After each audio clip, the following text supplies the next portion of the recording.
नमस्कार दोस्तों, जय होम्योपैथी। हमारे गुरुकुल में से ही एक सजेशन था कि कैमोमिला लिया जाए। कैमोमिला किस तरह से सोचना है, कब कब कैमोमिला देना है, कैसे कैसे कैमोमिला देना है, कैमोमिला के क्या क्या इंडिकेशन मिल सकते हैं। तो उसी के लिए जिन्होंने सजेशन दिया था उन सबको आज का ये व्याख्यान अर्पण है। तो सोचते हैं क्या क्या है कैमोमिला। आप समझे बहुत पड़ी हुई दवाई है और अब बच्चों में बहुत प्रिस्क्राइब की हुई दवाई है, लेकिन क्या कैमोमिला सिर्फ बच्चों में ही काम करती है या तो क्या कैमोमिला बच्चों में ही दिया जाता है, उसका जवाब आपको मिलेगा इस व्याख्यान के अंत में। कैमोमिला हम इंडिकेशन वाइज ही पढ़ रहे हैं। अब तक हम ऐसा सोच रहे थे कैमोमिला ऐसा होता है, कैमोमिला वैसा होता है, ऐसा ऐसा होता है, ऐसा ऐसा हो तो ही कैमोमिला देना है। अब हम ऐसा सोचेंगे ऐसा मिले तो कैमोमिला दो, ऐसा मिले तो कैमोमिला दो, ऐसा मिले तो कैमोमिला सोचो, इतना इतना इतना मिले तो भी कैमोमिला है, इतना इतना इतना मिले तो भी कैमोमिला है। ये सोच हमें डेवलप करनी है। और क्रांति हमेशा विचारों से आती है, क्रांति हमेशा सोच से आती है। हमारी क्रांति का नाम है घर घर होम्योपैथी, हर घर होम्योपैथी। बच्चा बच्चा होम्योपैथी करना चाहिए। तो कैमोमिला कब सोची जाती है? उष्ण प्रकृति का हॉट पेशेंट है। हॉट माने उसको गर्मी बर्दाश्त नहीं होती है, थर्स्टी है, पानी बहुत ज्यादा पीता है। ऐसा नहीं है कि चिली हो तो कैमोमिला नहीं देनी है। ऐसा दूसरे स्ट्रॉन्ग इंडिकेशन मिलते हैं तो यू कैन अवॉइड एनीथिंग, दे सकते हैं। हमें कोई भी 3 4 5 इंडिकेशन मिलने चाहिए जो स्ट्रॉन्ग हो। कैमोमिला राइट साइडेड मेडिसिन, इसका मतलब कतई नहीं है कि लेफ्ट साइड की कंप्लेन हो या लेफ्ट साइड से शुरू हुई हो तो कैमोमिला नहीं देनी चाहिए। अगर राइट साइड से इंडिकेशन मिलते हैं कि राइट साइड शुरू हुआ फिर लेफ्ट साइड गया, या तो ज्यादा राइट साइड हुआ या तो राइट साइड पहले हुआ, तो कैमोमिला सोची जा सकती है। Pain intolerable, become mad with the pain, इतना दर्द हो रहा है डॉक्टर साहब बात ही मत पूछो, इतना दर्द मैं बर्दाश्त ही नहीं कर पाऊंगा, मुझे लगता है ये दर्द मुझे पागल करके छोड़ेगा।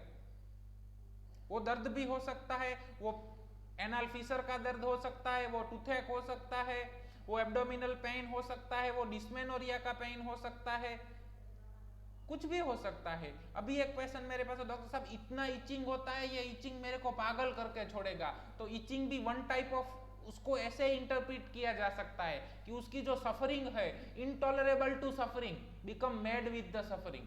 कोई भी उससे सहन ही नहीं होता, उसकी सहन शक्ति बहुत कम है क्योंकि वो ओवर सेंसिटिव है, थोड़ा भी होगा तो उसको बहुत लगेगा। Colicky cutting pain, colicky pain होता है, यानी कि एब्डोमेन के अंदर जो होलो ऑर्गन्स आते हैं उनके पेन के अंदर कैमोमिला का इंडिकेशन है। चाहे वो डिस्मेनोरिया का पेन हो, लेबर का पेन हो, एपेंडिसाइटिस भी हो सकता है, कोलाइटिस भी हो सकता है, एंट्राइटिस भी हो सकता है, हिपेटाइटिस भी हो सकता है।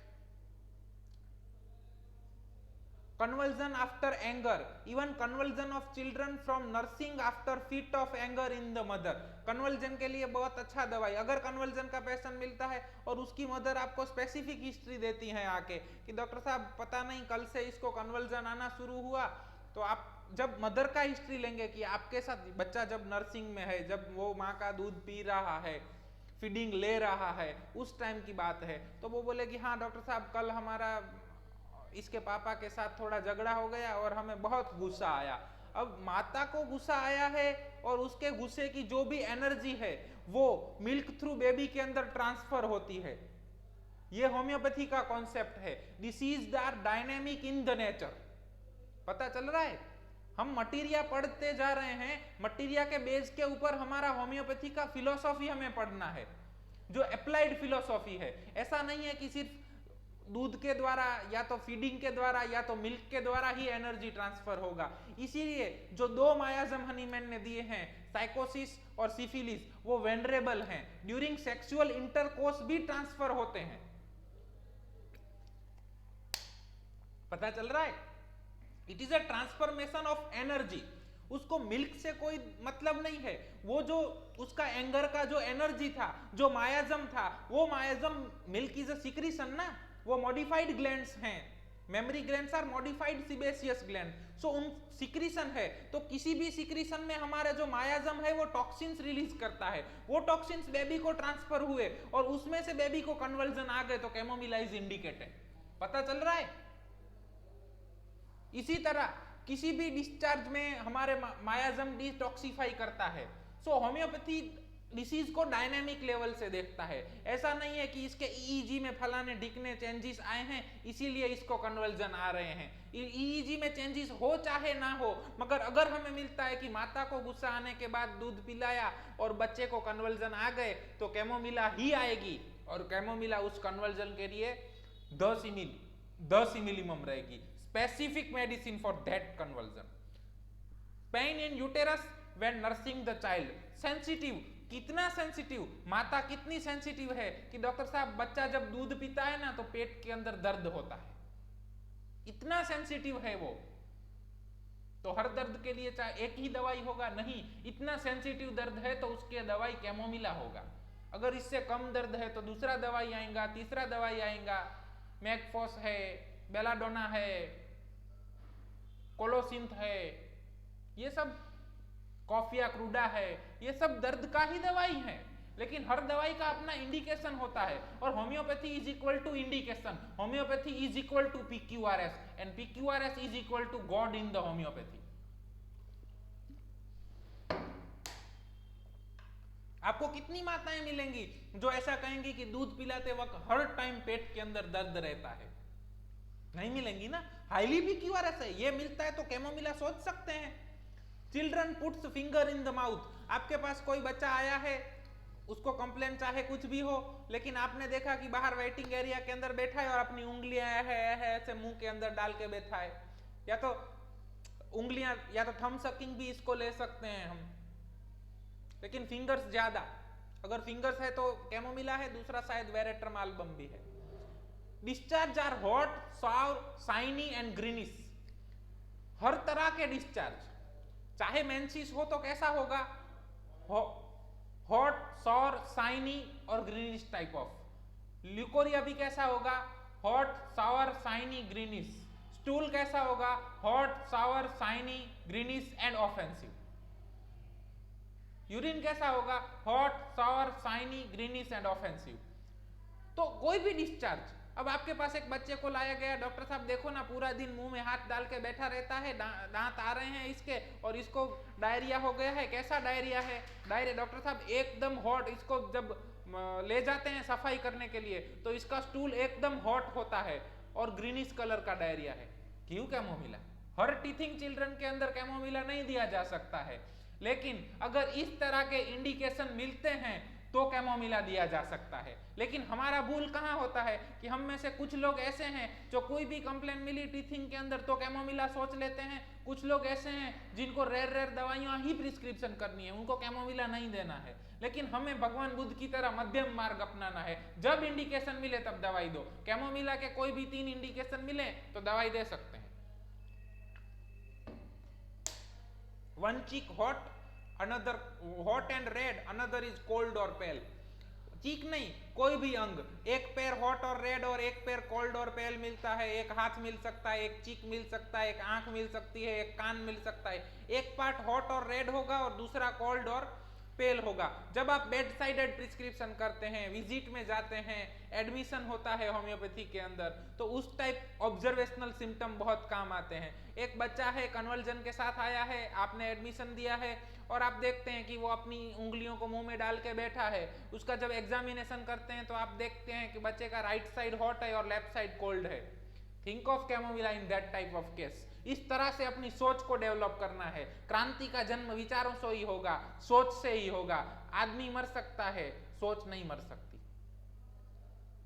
Irritable, over sensitive, aggravation 9 PM to midnight. उसको कोई भी दिक्कत है, डायरिया हो, वॉमिटिंग हो, XYZ कुछ भी दिक्कत हो, अगर वो 9 PM टू मिडनाइट के बीच एग्रावेशन होता है तो कैमोमिला सोचा जा सकता है। Numbness and hot sweat with pain.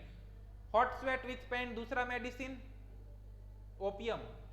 Hot sweat उसमें भी था और हॉट स्वेट कैमोमिला में भी है। लेकिन नमनेस और हॉट स्वेट, अगर आपको कैमोमिला का पेशेंट मिला और उसको साइटिका है तो वो क्या बोलेगा? नमनेस हो जाती है, पैर सो जाता है, जणजणाटी हो जाती है और हॉट स्वेट होता है। एब्डोमेन डिस्टेंडेड लाइक ड्रम, पेट ड्रम की तरह फूल जाता है। Infants breast tender, specific indication for chamomilla. जन्मे हुए बच्चे हैं जो नए हैं और उनके अंदर अगर ब्रेस्ट टेंडर देखने को मिलता है तो कैमोमिला उस बच्चों के लिए सोची जा सकती है। दूसरे 2-3 इंडिकेशन मिलने चाहिए। इसके अलावा और कौन से इंडिकेशन है?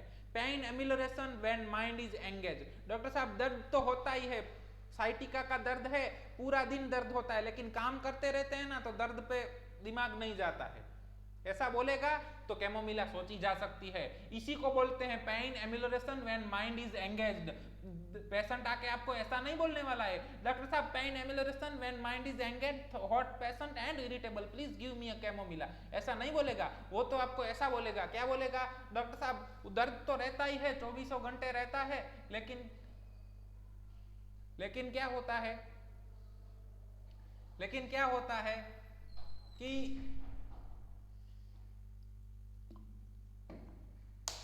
जब काम करते हैं ना तो दर्द नहीं होता है, दर्द पे ध्यान ही नहीं रहता है। डिसमेनोरियल आफ्टर इमोशनल और sexual desire, after emotion, after anger और आफ्टर सेक्सुअल डिजायर कोई भी कंप्लेंट डेवलप होती है तो कैमोमिला सोचा जा सकता है। यहीं पे हम बोनी गुसेन को लगाते हैं, ये बोनी गुसेन का जनरलाइजेशन है। Dysmenorrhoea after emotion, after anger और after sexual desire, chamomilla. Diarrhoea after emotion, after sexual desire और आफ्टर एंगर, कैमोमिला सोची जा सकती है। समझ आया? Rheumatic pain violent, drive him out of the bed at night, burning of soles at night. अब सिर्फ सल्फर और सिर्फ मेडोरिनम के अंदर नहीं है, burning of sole at night, chamomilla भी सोचा जा सकता है। Complaints from suppression of perspiration. अब पर्स्पिरेशन कैसे सप्रेस किया जाता है? तो कुछ पाउडर लगा के, अत्तर लगा के, या तो पर्स्पिरेशन ज्यादा हो रहा है और नहा लिए तो उस तरह से पर्स्पिरेशन सप्रेस किया जा सकता है, और उसके बाद अगर दिक्कतें शुरू होती है तो भी कैमोमिला सोचा जा सकता है। Perspiration on covered part, thuja में क्या था? अनकवर्ड पार्ट, लेकिन अगर कवर्ड पार्ट पे पर्स्पिरेशन है, पेन के साथ है और हॉट पर्स्पिरेशन है तो कैमोमिला सोचा जा सकता है। Menses frequent, copious, dark membranous, offensive, dark clotted blood. Copious बहुत ज्यादा है, मेम्ब्रेन्स उसके अंदर टुकड़े आते हैं, खून के गड्ढे आते हैं, और डार्क है और ऑफेंसिव है तो भी कैमोमिला सोचा जा सकता है। Labour pain, spasmodic, irregular, distressing, can hardly bear them. एक बहुत अच्छा केस था किसी स्टॉलवर्ड का, शायद डॉक्टर कांजीलाल का केस था, हमने सिर्फ सुना हुआ है अपने गुरुओं से कि वो एक बार विजिट करने के लिए गए, लेबर पेन में वो औरत थी और बहुत चिल्ला रही थी, दर्द हो रहा है, दर्द हो रहा है, लेकिन डॉक्टर साहब को कोई PQRS सिम्टम नहीं मिल रहे थे तो डॉक्टर साहब प्रिस्क्राइब नहीं कर रहे थे, तो वो इतनी एंगर हो गई कि उसने डॉक्टर साहब को एक झापड़ लगा दी, और झापड़ लगा दी फिर डॉक्टर साहब ने बोला दे दीजिए कैमोमिला। इतना एंगर पेन वाइल कैमोमिला ही हो सकता है। हमें इंडिकेशन पकड़ने हैं, यही होम्योपैथी है।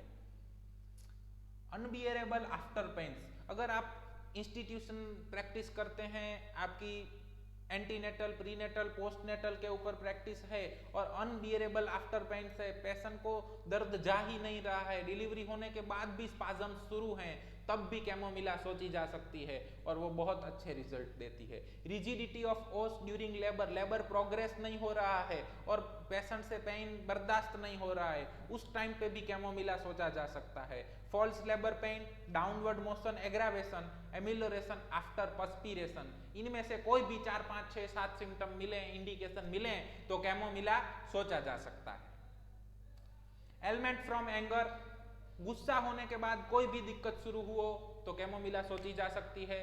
फ्रॉम बीइंग स्कॉन्ड, डेंटिशन के दौरान कोई भी, ये हमें बहुत पता है, हम में से बहुत से लोग डेंटिशन वाला इंडिकेशन को फॉलो करते हैं, वो लेते हैं। Element after cold, element after tobacco abuse, coffee abuse और नार्कोटिक अब्यूज। सो सब्सटेंस अब्यूज के जो भी केसेस हैं जिनमें विड्रॉल सिम्टम आते हैं, पेशेंट इरिटेबल हो जाते हैं और कोई भी दिक्कतें शुरू होती हैं तो उस टाइम पे भी कैमोमिला सोचा जा सकता है। Chamomilla is not only medicine for children. ख्याल आ रहा है? Appetite, thirst for cold drink, sour drink, aversion to coffee. So कोई भी पेशेंट है जो आपको कहता है मुझे कोल्ड ड्रिंक अच्छी लगती है, मुझे खट्टे चीजें अच्छी लगती हैं और कॉफी अच्छी नहीं लगती है तो भी कैमोमिला सोचा जा सकता है। अब इसका माइंड कैसा होता है, हमने जो भी देखे वो सब फिजिकल इंडिकेशन थे। मेंटल इंडिकेशन क्या है? अनसिविल्ड, एक ही शब्द है अनसिविल। सिविल, अनसिविल जो सिविल नहीं है। अनसिविल का मतलब सिविल नहीं है। सिविल का मतलब क्या कि जो सामाजिक व्यवहार है उससे बिल्कुल वो व्यवहार उसको सिविल बोलते हैं। अनसिविल मतलब उससे भिन्न, जो समाज के अंदर ग्राह्य नहीं है, स्वीकार्य नहीं है, उस तरह का जो व्यवहार होगा वो सब अनसिविल के अंदर आएगा।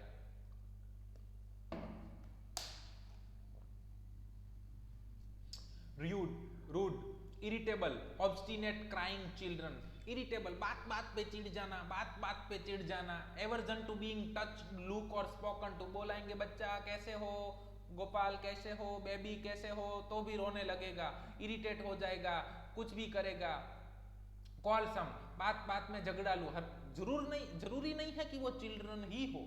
ऐसा कोई भी आदमी हो जो बुलाने पे, देखने पे या टच करने पे भी चिड़चिड़ा हो जाता है तो कैमोमिला सोची जा सकती है। झगड़ालू प्रवृत्ति का हो, ओवर सेंसिटिव टू एवरीथिंग हो, wants many thing, refuse when given. बच्चा बोलता मुझे जीसीबी चाहिए, मुझे कार चाहिए, मुझे ये चाहिए, मुझे वो चाहिए, लेकिन जब भी उसको दिया जाएगा तो वो रिफ्यूज कर देगा।